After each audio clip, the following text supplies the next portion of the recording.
It's the top of the second inning in the age of AI. And I think in the last few weeks, we passed a new threshold of access to expertise. The information age, where my career, my 40-year career was about access to data, access to information.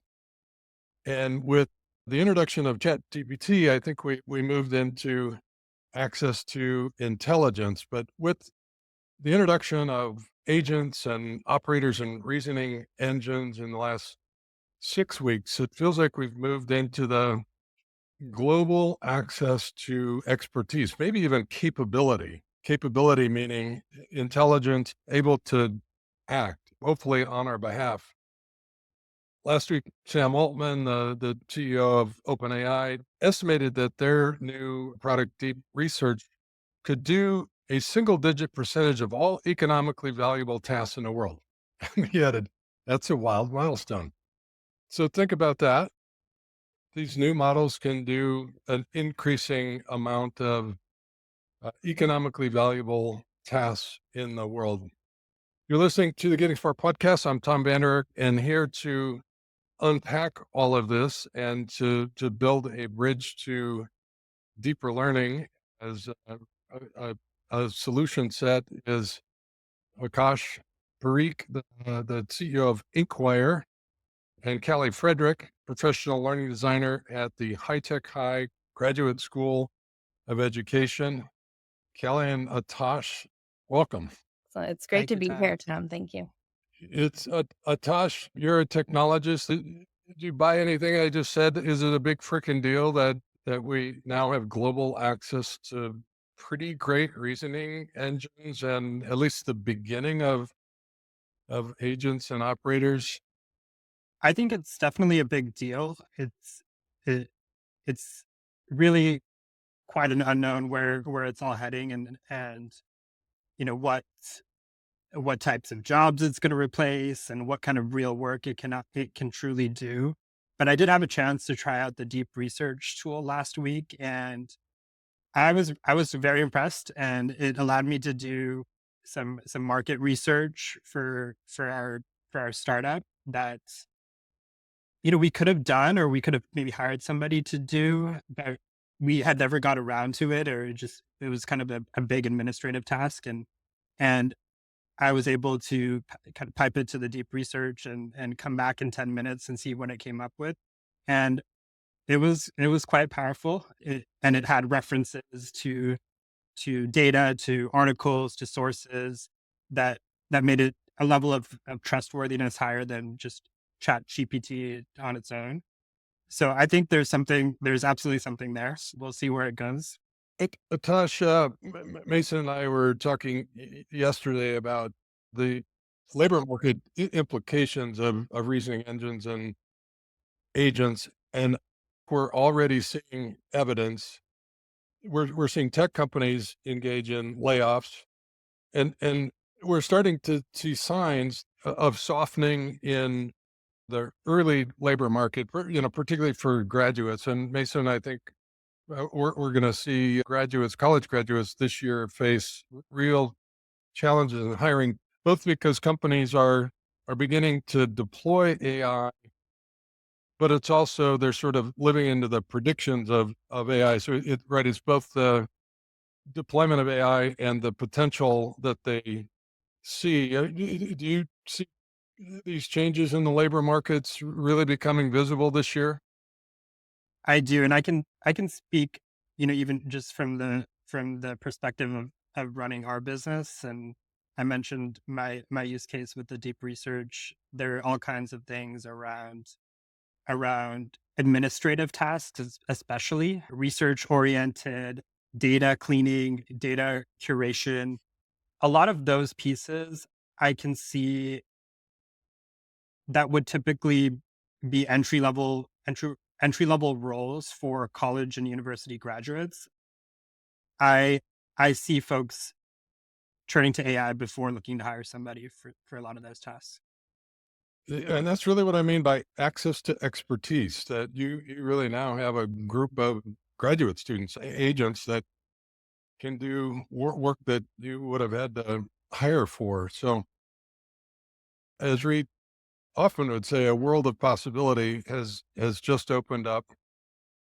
Kelly, I want to try to make the link to deeper learning. Larry Rosenstock, the founder of High Tech High, really outlined a commitment to deeper learning in a set of design principles that he developed back in the 1990s, and they were evident on the first day of school at High Tech High when you opened in 2000. It's interesting that the tech community in San Diego, wanted a tech school, and Larry sort of snuck in a deeper learning school that is also, I think, the best art school in the world, best art network in the world.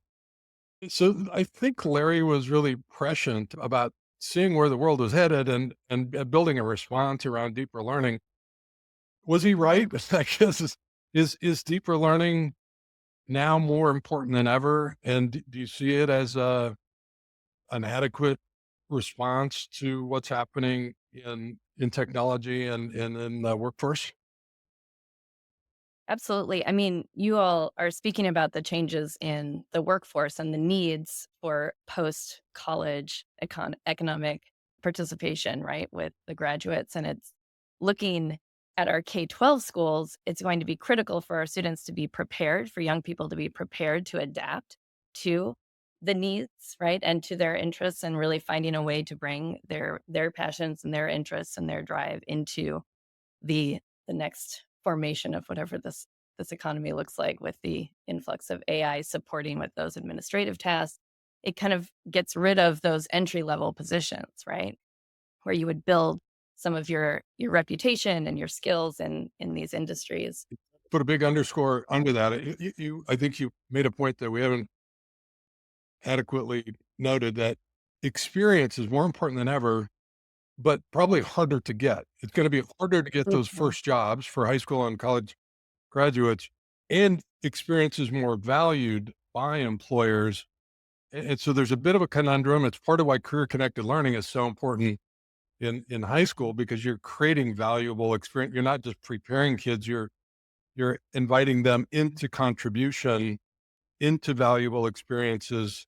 I think, I mean, as you're saying, right, this connection to the community and to organizations and to industry early on is really critical for young people to develop those skills and the stories that they can share and the experience that they can share. And so designing learning experiences that really engage young people in the community and with the community early Yeah. on, right, is like the crux of deeper learning.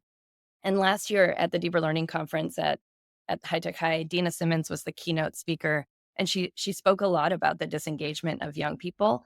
And one of the quotes that just stood out to me and continues to drive my work is, she's like, Young people are disengaged right now in school because they don't feel connected to their community." And at the heart of High Tech High and its inception was always this idea that young people, like, there wouldn't be walls in our classrooms in our schools, right? Young people have the ability to be active participants in their community now, whether it's K through 12, right? And so how do we design those experiences is the part where I'm excited that we use AI tools, is in the design and supporting teachers and visualizing, like, the scope of this kind of work with students, people. Larry used to call it city as classroom, right? Mhm. There's a Yep. real commitment to place-based learning. For those not familiar with High Tech High, I'd love to have you check out hightechhigh.org. And on the top middle of the website, you'll see publications and projects. And click on those just to get a sense of the quality and type of work that students have been doing in the across the High Tech High network for the last 25 years. You'll see examples of third and fourth grade classrooms publishing books on bird species, and you'll see middle school students doing science research on the waterfront in San Diego. It's really a remarkable place, connected to the community. Kids from kindergarten to 12th grade engaged in real world learning. And Tom, if I can, also on High Tech High GSE's Unboxed, right? That's the adult learning journal. There's a tab for project cards, and that's hundreds of projects from the perspective of the teacher and the student, how they engaged in these place-based, identity-focused experiences. We'll add that to the show notes. So, Kelly, we've both tried to make the link that what's happening in the world requires more student agency, more community connection, more multidisciplinary project-based learning. What does AI have to do with that? Absolutely. So the work that the professional learning team at High Tech High's Graduate School of Education does is that we design workshops and learning experiences for educators and for adults who are looking at harnessing their tools as a curriculum designer, right? And so all teachers are designers, whether they identify as it or not. Like when students walk into their room, right, they're making these design choices on how their classroom looks and invites young people in, and in the moves that they make to engage them in the lessons. And so our work is trying to make, how do we design these community-based projects really accessible for educators? Because it's scary to think that you're not necessarily following a curriculum.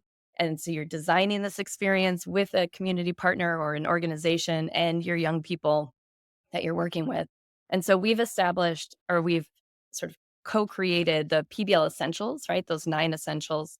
And that was early on when Larry and Rob and Randy Scherer and Rob Cool were all sort of thinking about how to design these types of experiences. And so the PBL essentials provides these routines that you can rely on in your design. And so it's things like developing an essential question, having an exhibition, right? Having community partners really engaged in giving feedback to young people, but also young people building and doing something that supports a reciprocal relationship with the community. And so we have these 9 essentials. And in our workshops, it was really about how do we help educators see how they're already doing a lot of these essentials and then elevate their toolbox so that they can design these community-based projects.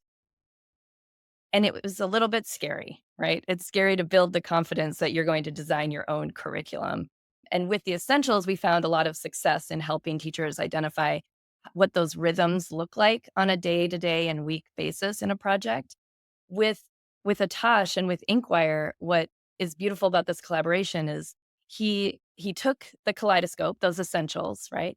And with the support of AI with ChatGPT, was able to provide this tool that helps teachers start to develop each of those essentials and to provide very rapidly a vision of what the scope and sequence of a project might look like. And so what we've seen in our workshops is we do a lot of the human-human connection, right? Of ideating parts of your project to build your confidence as a creative designer. And then we bring out the tool.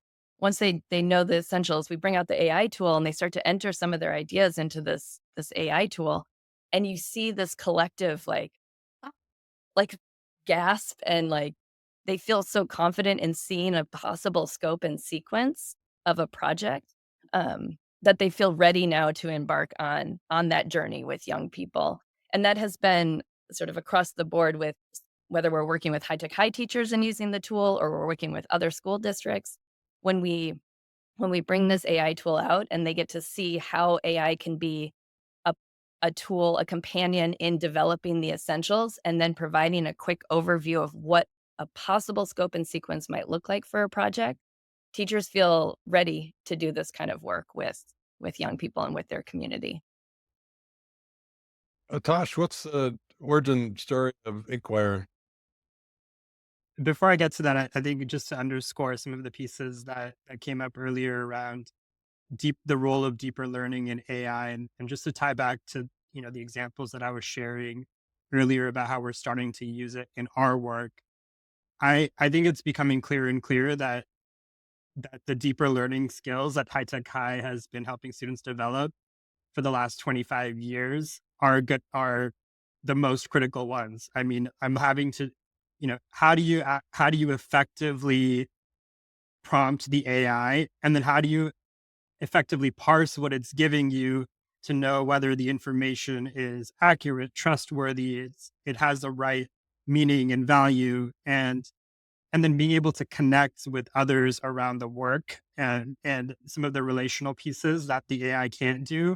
All of these are skills that, that the deeper learning helps young people build. And so In terms of Inquire, Inquire started as a digital portfolio and documentation tool inspired by some of my time at High Tech High, and understanding and seeing that one of the important ways we could help deeper learning spread is by changing how we actually measure and assess learning in that context. And it was pretty clear that a portfolio did much more justice to the kind of work and skills students were building at High Tech High than any sort of standardized assessment could. And so we wanted to build tools that could help make that easier, help teachers facilitate projects, and help students build portfolios while doing those projects. That's kind of how Inquire started. And then last year, especially as we started to see some of the developments with generative AI, it just felt like a really important opportunity to make sure that we're leveraging generative AI for deeper learning and not just for, making traditional teaching and learning more efficient, which is what we were seeing happening with AI. And if I can, I think looking at the deeper learning competencies, right, of creativity and collaboration and critical thinking, like how do we develop those skills in a way that students can apply them no matter what the future holds, right? And so these community focused projects and students really looking at issues and themes that are coming up within proximity to where they live has become, as you mentioned, Tom, like high tech High's sort of way of developing these deeper learning competencies. And for schools who are interested in diving into this work, thinking about taking students out into the community and redesigning a lot of how they are comfortable doing school is really a scary position to be in, right? It's like we have to, and teachers often, when a school district says like we're going to implement PBL, teachers are like, oh, another thing that I have to add on to my plate. And it's that recognition that it's not necessarily another thing. It's just diving more deeply and authentically into the work that we can do as a community, which in our times right now, right, being connected to our community and being able to talk to the person who is experiencing the issue or to learn from somebody who is just 2 blocks away from your school, building those relationships is going to be, I think, really critical for this next phase of our world. And then supporting teachers in being able to fall back on some of the routines that they are comfortable with and that they're used to using in their classroom, but then redefining them as community based or looking at them in terms of the holistic project that they're working on helps to sort of ease them into that transition of designing their own curriculum. And the AI tool that Inquire that we're using with Inquire, right, that we're developing with Inquire helps provide those ideas really quickly to teachers. And so it like community partners is a big part of project-based learning at High Tech High. And so one of the essentials is community partners. And so a teacher who is not necessarily used to reaching out to the community might have questions about that. And when they put some of the ideas that they have for a project into the tool, but the community partners is empty, they can ask AI and AI starts to give all these beautiful ideas of who they could possibly reach out to in their community. And then that's the confidence building that we start to see. So Aatash, is Inquire a teacher facing tool? Is there a student component to this? When, where, how are they invited into co-authoring? What's your take on that? Is this a tool that supports teacher as designer, or is there a student role here? Yeah, great question. And I know Kaylee can speak to some great examples of students designing projects already with the tool. We we are starting with really thinking about the teacher workflow and how to support teachers as designers. And we very much have students in our design perspective, both thinking about co-design. What is teacher what it, we know that the best projects that teachers design have are very much influenced by their students' needs, but also their students' input and feedback. And so how can we help teachers utilize that in their design process is one piece. How do we help teachers and students co-design projects? And then also, how do we help students design their own projects, whether it's a capstone project, a senior project, a passion project?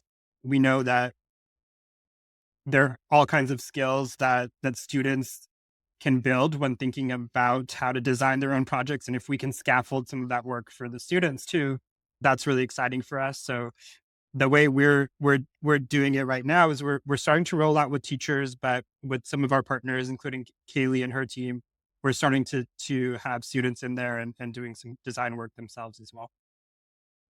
Yeah, we supported the High Tech High Chula Vista seniors. We've supported them a few times now in developing their project design skills because they have 8 weeks to roll out their senior project. And so we did similar experiences that we would do with educators where we brought them in. They did some empathy work, right, of getting to know themselves and their passions and their colleagues, their fellow peers and their passions, and then did some ideation around how do you develop a project, right? And what are all the pieces that could go into a community focused project?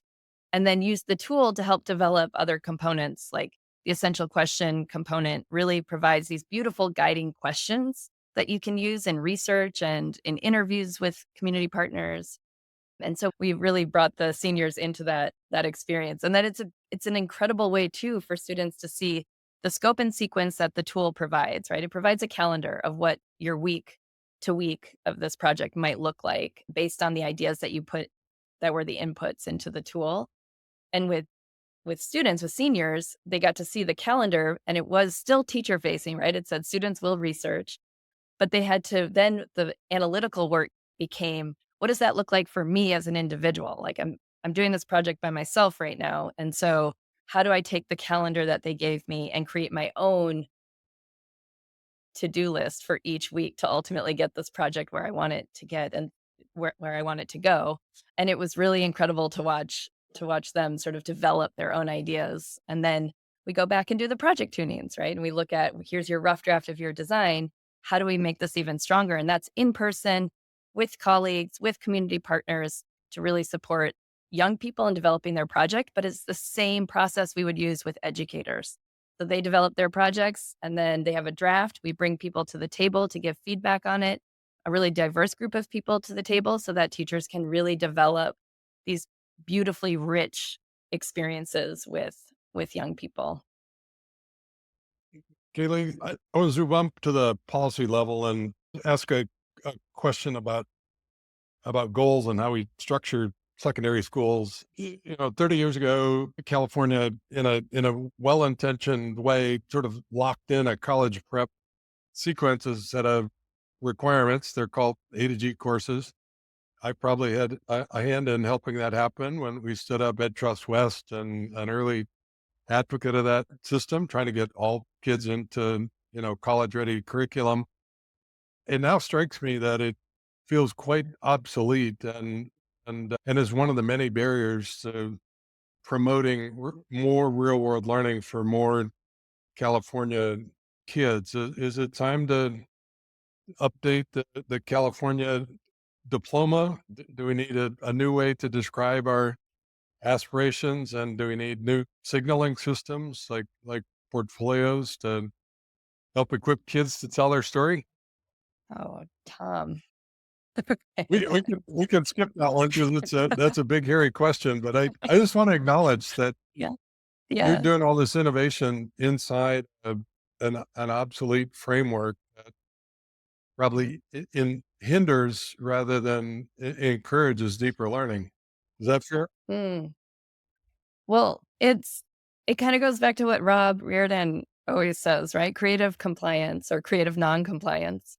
It's how do we within any constraints that we have, whether it's the New York Regents exam, right, which they're starting to dismantle now, but those standards, that's where I started my teaching career. And so my comparison is always the New York standards and then the Common Core when I came over to California. But whatever the constraints are, right, whatever the requirements are, how do we creatively consider how to achieve those to show the body that requires them, right? That students are doing the work that they presumably feel is important and still do these community projects. And one piece that we've found is that when we're doing project-based learning, when we're designing rich projects with community partners, with young people's voices and interests at heart, and helping teachers like be flexible and limber in their design, you achieve more than what the standards are requiring, right? You can achieve those standards. Those are easy to kind of input,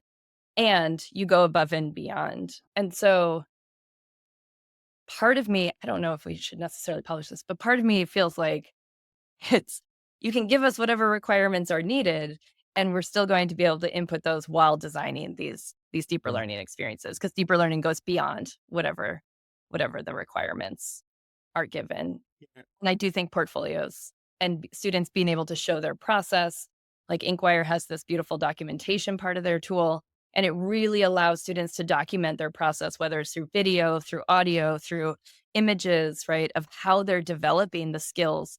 And we often see like the standard might be to learn how to, I'm trying to think, Atash, of Ted's example of like soldering, right?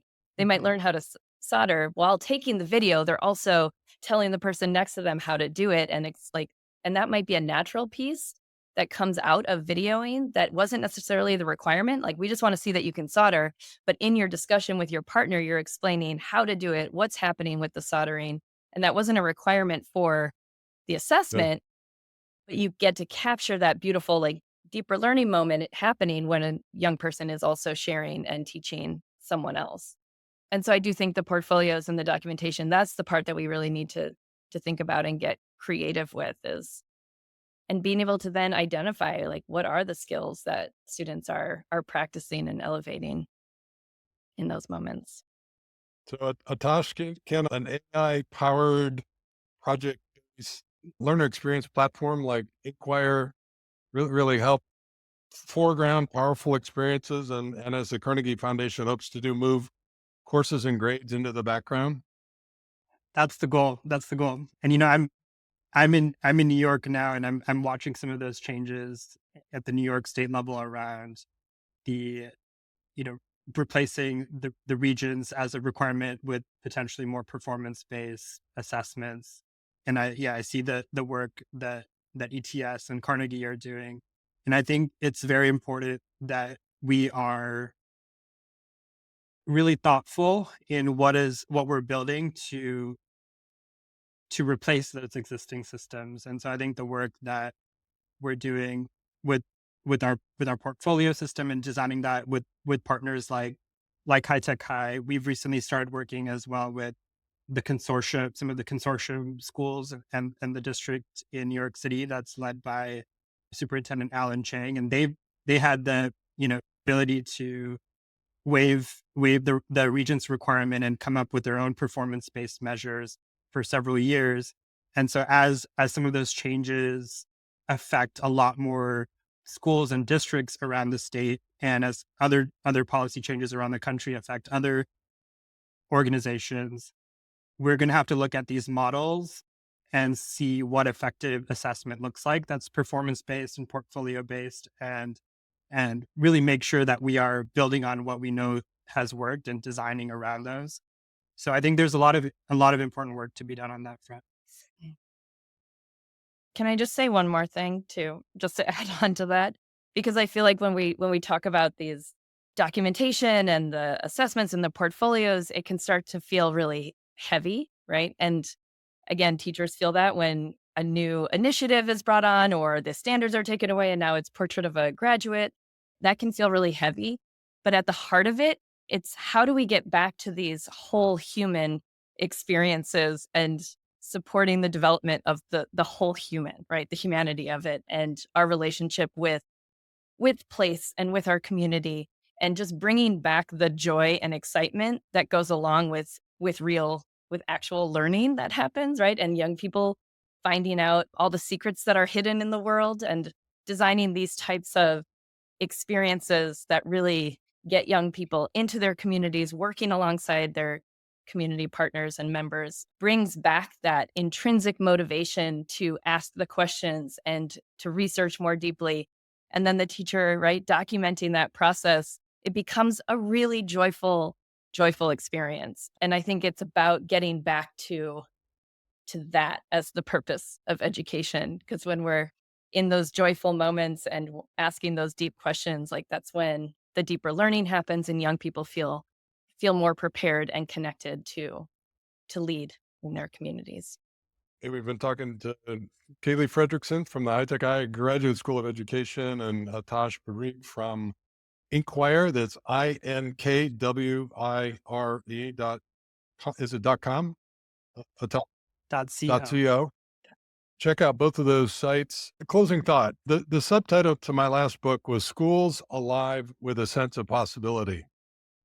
My greatest hope these days is that we can help teachers create schools that are alive with a sense of possibility. And that's what I so deeply appreciate about the two of you, High-Tech High, the GSE, the Inquire partner schools are creating powerful learning experiences for students. They're equipping them to do work that matters to them and to their community, and to produce products more powerful, more valuable than they or their teachers ever imagined. And that's the dream. That's the hope. That's why your collective work is so important. We really appreciate you being with us today. Thank you. Thank you, Thanks for Tom. having us. Yeah, this has been great. And until next week. Thanks for tuning in to the Getting Smart podcast today. We want this podcast to be actionable, insightful, and a great way to learn about what's next in learning. In order to stay on the cutting edge, we need people in the field to tell us what they're hearing, what they're wanting, and what they're needing to learn more about. Got a topic or a guest in mind? Send your recommendations to me, Mason at gettingsmart.com. And if you like what you're hearing, don't forget to leave a review in Apple Podcasts or subscribe wherever you listen. Feel free to share the podcast on social media using the hashtag GSPodcasts. Thanks so much.